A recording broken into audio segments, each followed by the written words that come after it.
All these are bench power supplies. If you are a hobbyist or professional circuit designer, you know providing suitable power in a circuit is one of the toughest jobs, and you can easily solve it using a bench power supply before actual design of your own power supply unit for your circuits. A bench power supply is also important for testing and debugging of your circuit project or prototypes. Different types of power supplies are available in the market.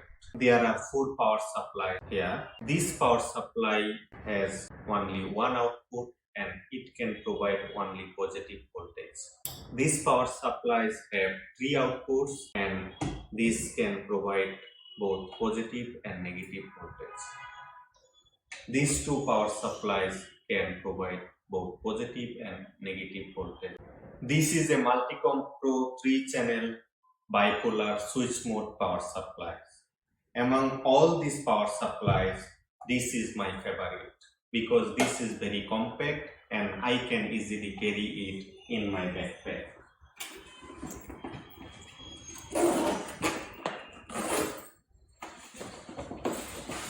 This Multicomp Pro power supply has three outputs. All of these outputs can provide power at the same time. This is the variable output. Its output can vary from 1 volt to 60 volts with a maximum current limit of 1.6 ampere. The voltage level and the current limit can be adjusted by using these two pushable knobs. We can adjust the voltage by the upper knobs and we can adjust the current limit by using the lower knob. This is the 12 volt fixed output and this output can be 3.3 volts or 5 volts based on the position of the adjustment switch on the back. All of these three outputs are fully isolated from ground. So we can easily connect these three outputs together in a different ways to produce different output. As an example, we can use this power supply to produce positive 12 volts and negative 12 volts at the same time. Both positive and negative voltage may be required while testing some of your circuits. In next couple of minutes, I will show you how I use this power supply for testing my circuits. This is a Schmitt trigger circuit. I have made this circuit on my breadboard and the main component of the circuit is the 741 operational amplifier. We know a 741 operational amplifier requires two supply. It needs negative voltage at pin number 4 and positive voltage at pin number 7. So for getting both positive and negative voltage, I will use my Multicomp Pro power supply. So let's connect this power supply first for getting positive 12 volt and negative 12 volt. For getting positive 12 volt, I will use this variable output, and for getting negative 12 volt, I will use this fixed 12 volt auxiliary output. For making both positive and negative voltage from the power supply, I need to connect this negative port and this positive port first. So I am using this cable and connecting those two outputs. So these two outputs are connected now. Now I am connecting the cord that come with the power supply.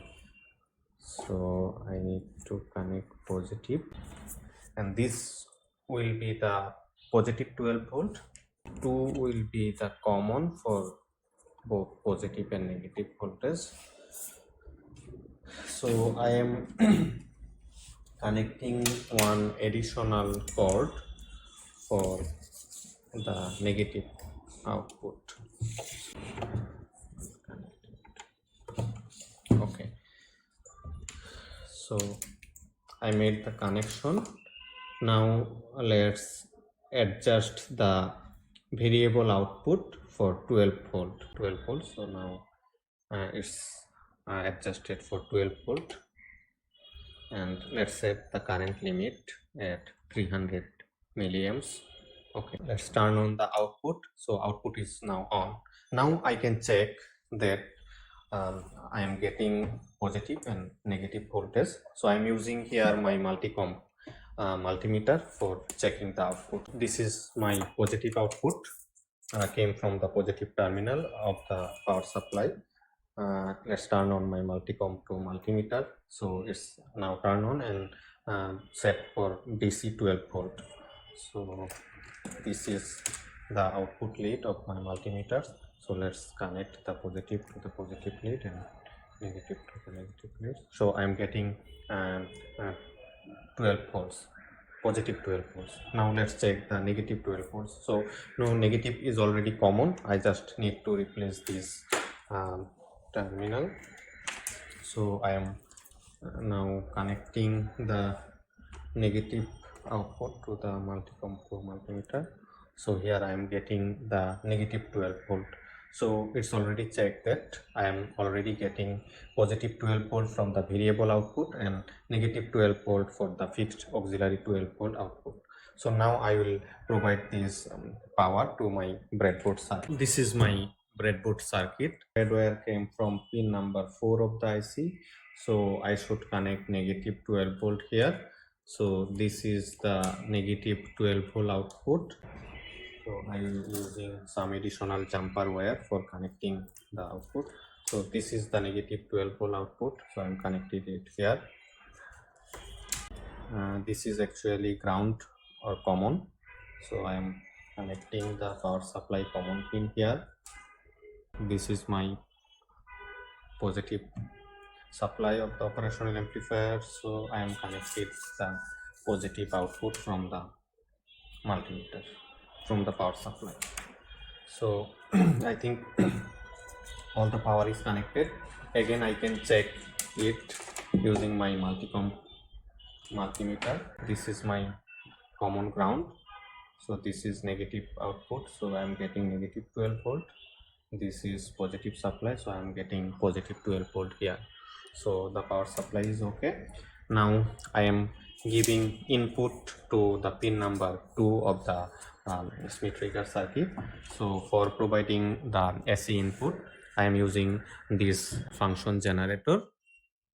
So I already set it for 100 Hz 3 volt peak to peak. I'm using additional wire.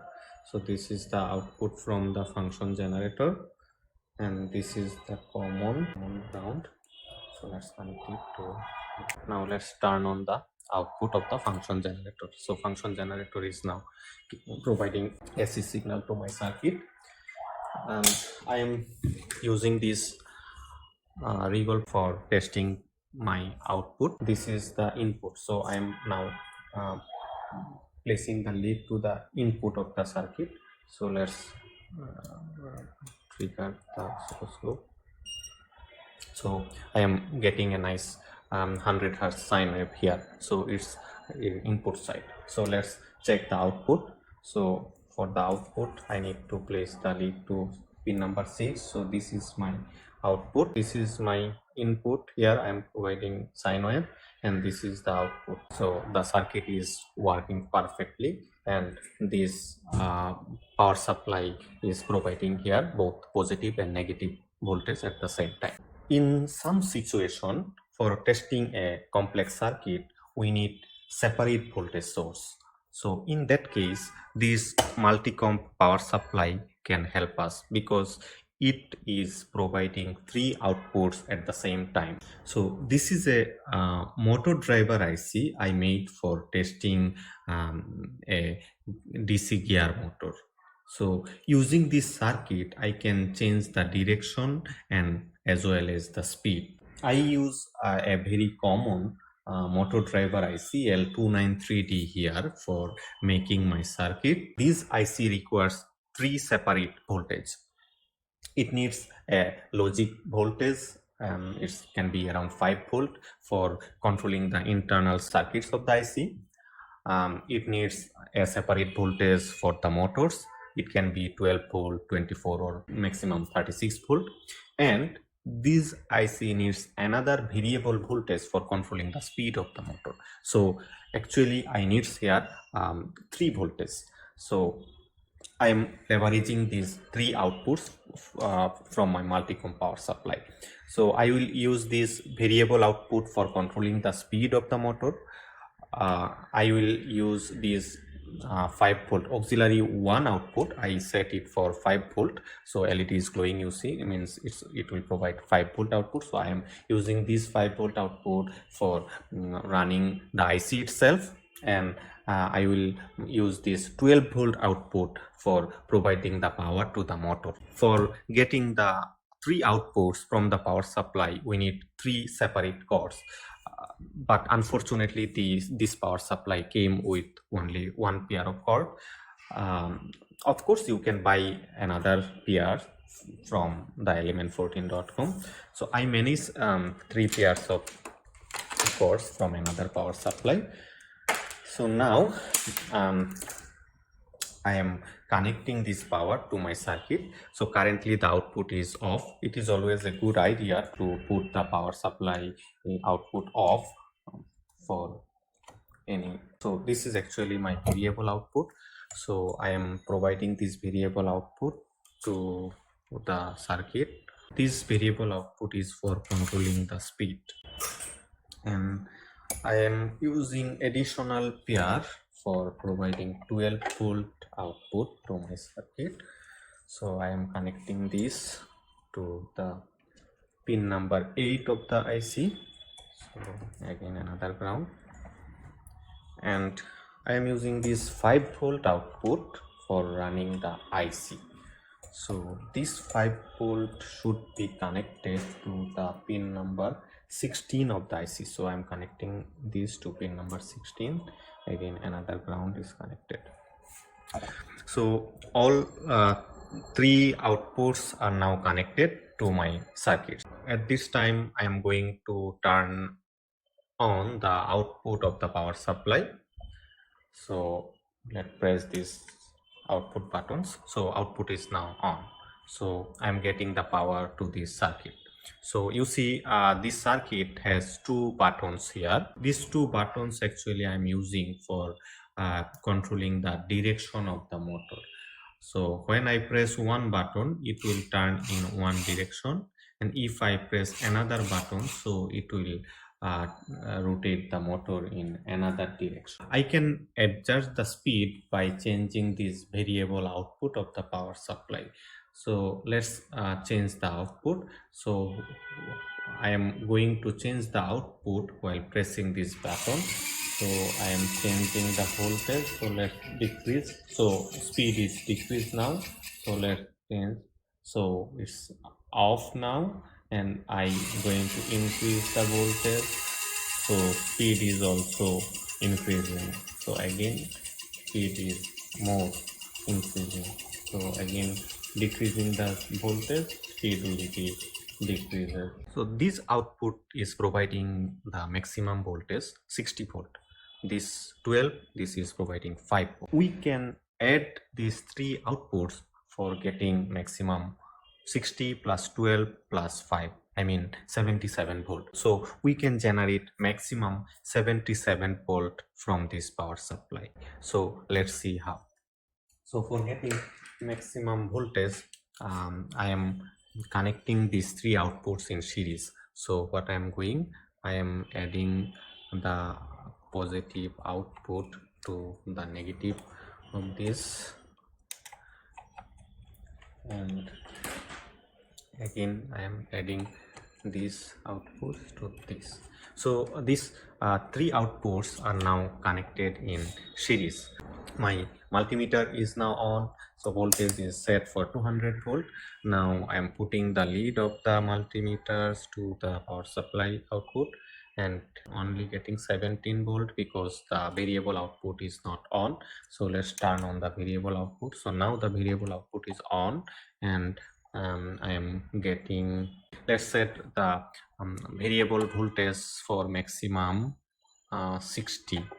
So now okay, so variable output is now 60. So now I can add these two and I can get around 77 volt.